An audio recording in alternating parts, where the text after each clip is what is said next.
Hey, how's it going? So I'm going to cover quickly the SpaceSuit X tool, which is an open source free tool that you can use to evaluate digital assets. So basically here it is. You can look at the website. This is free and open source, so you can use it for whatever purposes you want. If you want to use it for profit or nonprofit or just use it personally, you want to put it on your blog, make PDFs, make analysis sheets, run a hedge fund, run an analysis website, use it however you want.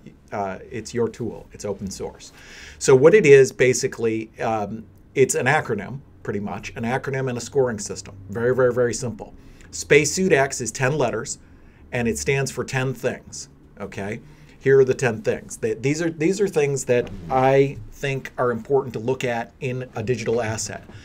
So let me just move this over a little bit so you can see it better. So here are the 10 things that you look at, and you rate each one on a score of 0 to 10, and that will give you a final score of 0 to 100, 100 being the strongest. So let's start it as a sample. We'll use Bitcoin, okay? And you can do this, you can go over to CoinMarketCap, you can do this with obviously any coin. The purpose of this is to have something that you can kind of judge things on the same sort of platform. It's very difficult because you have all kinds of different things here. You have, on this very list, you have protocols like Bitcoin, you have stable coins, you have scams, you have things with good terms, not good terms, you have securities, you have all kinds of stuff here. So it's very hard to compare these different things unless you have some sort of common language to use. So that's what this is. This is to look at 10 things that you should consider. It also is a tool to help you sort of consider these things when you're looking at a digital asset, whether it's something that makes sense or not. So let's run through it really quickly, and I can use Bitcoin as an example. These are the 10 items. So security. Security is number one because it's the most important. So how secure is it? How secure is the chain? And that's something that a lot of people don't look at when they're looking at a project, but that's kind of number one. At least in my opinion. And you can put a weighting here. You don't have to make them all equal. I think it's simple to just make it equal, otherwise the score gets messed up. But you can change the weighting if you want. If you want to say, security instead of 10% should be 80%, you can do that.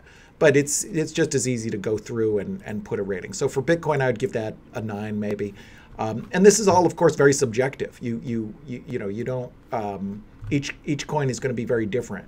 Some people consider Ethereum very secure. A lot of people would give Bitcoin number 10 because it's the most secure. I think it's not perfect. It would be great to see more nodes, more hash power, more distribution. That's why I don't give it a 10. But certainly Bitcoin, as far as chain and security, is very, very, very strong. There isn't anybody that I personally would give a 10 to. And then this is one of my favorites, participation. What are you actually getting? Okay, with a lot of these things, you're not getting anything, particularly most of these ERC 20 pieces of junk. And I don't need to go through each individual coin here, but generally participation, what are you actually getting? Is it an API key? Is it a donation? Is it just a digital widget thing? Have you donated to a nonprofit foundation? Are you getting a security? What is your participation? Do you get 10% of the profits of the company? Is there a company? What are you actually getting? And if it's something that ends with itself, then you better be sure that that asset has intrinsic value, like Bitcoin. You say, okay, well, all I'm getting is Bitcoin. What is that? Well, that's a unique, scarce asset with a lot of network power behind it, so that has value. With a lot of these things, you're getting something that has no intrinsic value and no terms that participate with anything like equity or sharing of revenue or anything like that.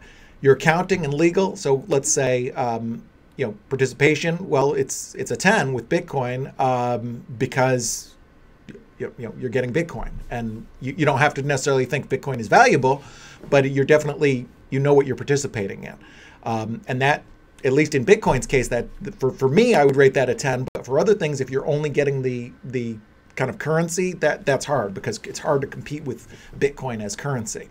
Accounting and legal is important. What are your holdings? Is it public blockchain, private blockchain? What are the legal risks of this? And this wouldn't really apply to Bitcoin very much, so I would give this a pretty high a high score on Bitcoin because there's not much case, at least in my country, the United States, and most other countries. Bitcoin is definitely legal. It's pretty clear structure. The community management and its team. Well, the team on Bitcoin is not super defined. There is zero management. There is a very strong community. The team, I would call it, would be mostly the open source community that's building it and the active developers and maintainers who are running the the repository and the process of miners putting that in. So that's pretty strong with Bitcoin. I'd say 9 or 10, right? Yeah, let's give it a 9. Earnings. What is the what is the size of this thing? What is it being used for? Again, this is probably better with some of these other. A lot of people aren't analyzing Bitcoin, but I'm just using that as an example. But this might be better with something like ERC20 tokens. Are they earning anything? And do you get any if they do? A lot of these projects, even if the project, in the unlikely event that it does well, it doesn't translate into any profits for you. It's like, great, the project did well. What do you get for it? You just have these worthless tokens. So what is being earned? Are there customers? Is there what is being done on this? Okay, supply and demand. This is great. Is supply fixed or limited? That's really key. How many are going to be issued? What's the monetary policy? If there is a policy, can somebody just decide who can override that? What's locked up? What's not locked up? What's the future supply? All of that. That's very transparent in Bitcoin, and one of the big strengths is that it has limited supply. As silly as that is, there's not a lot of things with limited supply. Most of the coins out there don't have limited supply. They have all kinds of, I don't know if that's true actually, most, but quite a few don't have limited supply, and quite a few also have sort of their own internal Federal Reserves that can change things around. Just terrible economics, and most of them don't even really have a hope of being a currency. So that's just adding a problem on top of a problem. Usability. What's it going to be used for? Do people actually use this? Are they going to use this token? What does the project do? What's the problem that's solved? Will people use it, and why? Bitcoin is very usable. I'll put that at an 8 right now. It's it certainly could be used more. Industry and institutional backing. You got to give a 10 on that. That's basically who is working on this. Are there any corporations who are building on this product or platform or protocol or coin or currency? Do exchanges list it? Do companies build things around it? Do wallets have it? And so on. Clearly, that is a strong 10 for Bitcoin.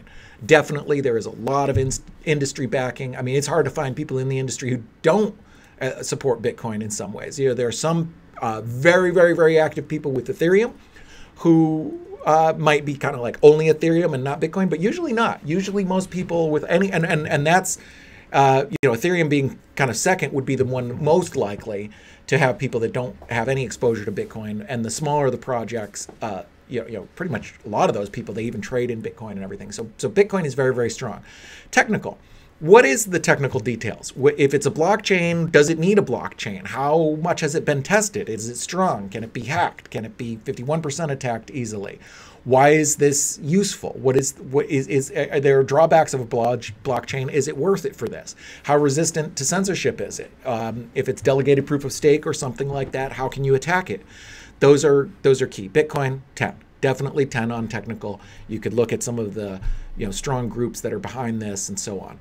X factor. Okay, X factor, what would, that's everything else. So in the case of Bitcoin, I would say, well, its X factor is that it's sort of first and has this network effect. That's a big, big, big deal. It's Bitcoin, and it's got this very strong group of early adopters and holders of last resort and people who really, really believe in this. It's not hard actually to make something technically better than Bitcoin. I mean, theoretically, all you would need to do is copy the code and just make one little improvement. If Vladimir said, okay, this one little improvement, and they do that all the time. And if you fork that, technically it would be better from a technical standpoint than Bitcoin. If you could get all the developers just stop the main Bitcoin GitHub repository and not do any changes, and they did it on a different, a different network.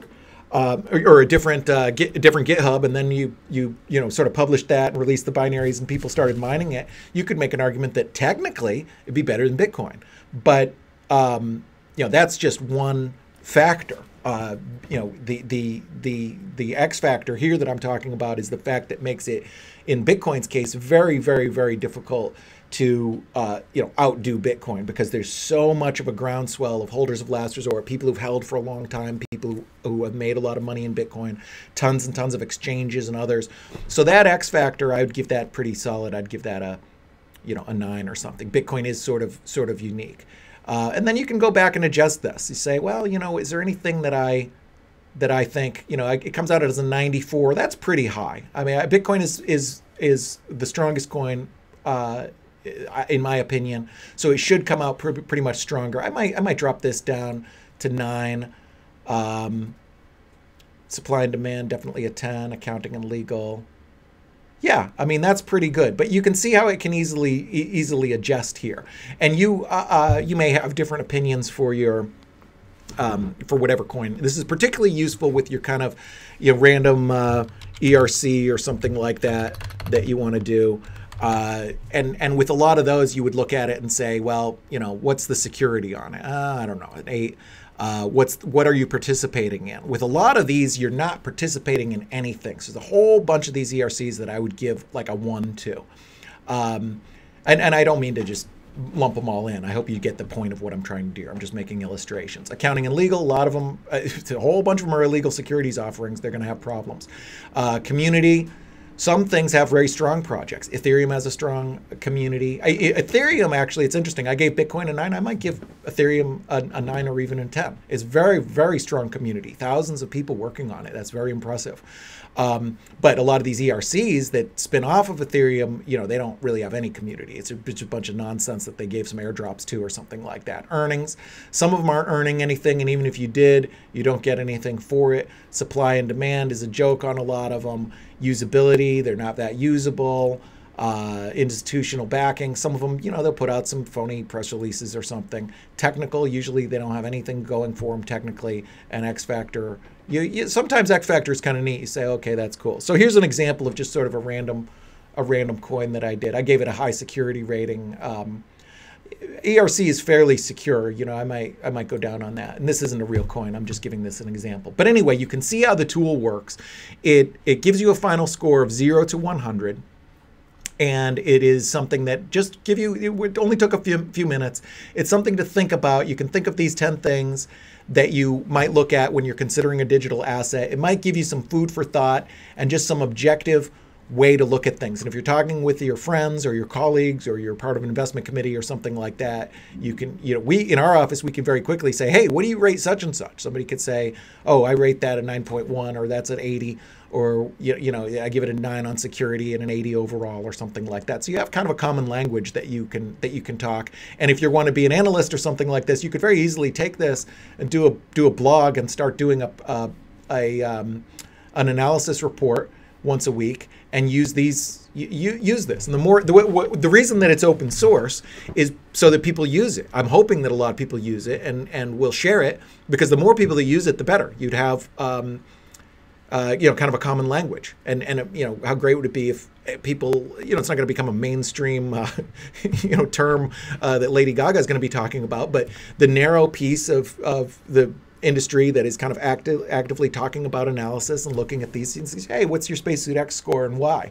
And this would be interesting, because then you can you know, instead of saying like, oh, you know, EOS is terrible, or EOS is great, or ADA is great, or whatever, you can speak a common language and say, well, why? Why do you think this is great? Why do you think this is bad? You know, why did you give this poor ERC 20 you know, such a bad score? And I can go through it and say, well, look at this. You're not getting anything. You know, we can go through this and speak a common language. And if somebody says, you know, there might be somebody else with this very same fictitious ERC, they might say, Bruce, you don't understand. Ethereum is unhackable. It's a 10. No ERC is ever going to have a problem. Participation is awesome. And they can do their own rating, and that will be adjusted. And then you can debate and kind of be a little more granular and saying like, okay, why do we disagree? It's not just a thumbs up, thumbs down, but it's a scale of 0 to 100. You know, do you rate it a 78? An 82, a 99 is a lot better than a 61. And then you look at these individual things, and you could get into a conversation and say, well, wait a minute, how are you saying this has such institutional back? What deals are you talking about? Who is behind it? And you can defend it and maybe have a little bit more logic in speaking about it. So again, feel free to use it. This is your tool, and I really mean that. You know, a lot of people think open source is kind of a phony term or something like that, some kind of marketing gimmick. It really is open. It really does mean it's not my tool. Once it's out there and open source, it's your tool. And you can take it and you could say, Bruce is wrong about this or that. I'm going to change these terms. I'm going to change this around. You can adapt this and use it how you want. It really is your tool. And the thing with open source, a lot of people feel like, oh, I don't want to take somebody else's thing, or I don't want to work on this project. There's so many people used to shilling and stuff like that. They're like, oh, if I take this, then I'm kind of aligning myself with one project or another. That's not how it should be. It should be something that everybody uses. This isn't, it's not exactly Bitcoin here. It's a pretty simple thing. It's just a 10-word acronym, but it is useful. I found it useful, and I hope a lot of people use it. So go build, go use something, and share it and tag me, and I'll take a look at maybe share it. So thanks very much.